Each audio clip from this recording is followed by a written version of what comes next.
You say, oh, don't have kids because having kids is expensive. It's because you are making the kids expensive.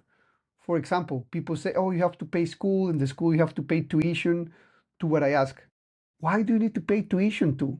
Like if you send your kid to school, they go there to learn. So why they have to go somewhere else to keep learning means that or the school is not doing well, or the kids are not putting enough effort, or let's say the third case is maybe your kid is, I mean, have some learning issues that I don't think in most of the cases is not the case. So that's what I say here to my girls. Like I have never believed in tuitions after school unless there is a specific cases. For example, I went to a French school.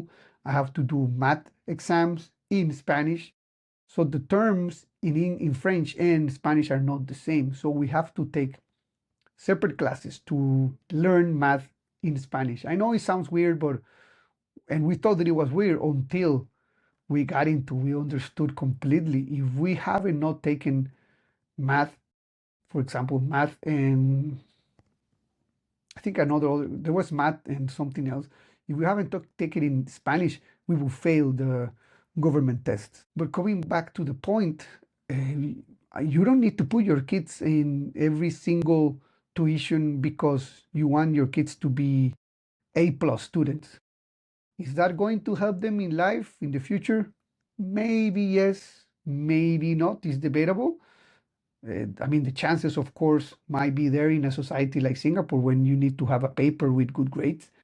But at the end, what is going to happen is like if you don't have the best grades, it's just maybe going to slow you down. And I can talk it by experience.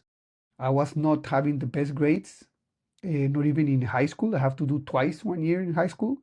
But at the end, I graduated. I think was a good thing that I have to redo 1 year because maybe I needed to, maybe I need to, how do I say, maybe I needed to, maybe my level of maturity was not the best. So it was good for maturing, to grow as from a kid to an adult or to a young adult to a teenager. I was not an adult. I was like 15, 16. So I was not an adult. It was a teenager. But at the end, you see, things were not so bad after all. I became a very functional professional that traveled the world and works for different industries. And now I work in one of the most, I would say, demanding industries, that is the technology industry in banking, because it's very advanced. So don't put a lot of pressure in your kids, because I think some of your parents that you guys want your kids to be what you don't have or you didn't have, or to be something that you want them to be. But that doesn't work like that. Let me tell you, because parenting is it's like a stock market, like it will give you dividends in the future, but you have to take care of it. Like you have to be careful in how you do it. You cannot just put what you want for that kid because they're a different person. All of them are different.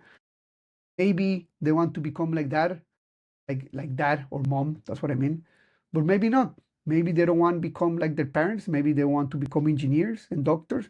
Maybe they want to become, I don't know, musician, or maybe they want to become writers, or maybe they want to become, I don't know, some different engineer, or maybe they want to do coding, or maybe they want to be a karate instructor. That you have to lead them the way that not all the paths they will try to follow will be easier. But yeah, I mean, you have to tell them that if you keep putting energy and patience and you put love, you will see that you will get the return. You have good kids, good people in society. And then that's what it is. Basically, you give something back to where you are.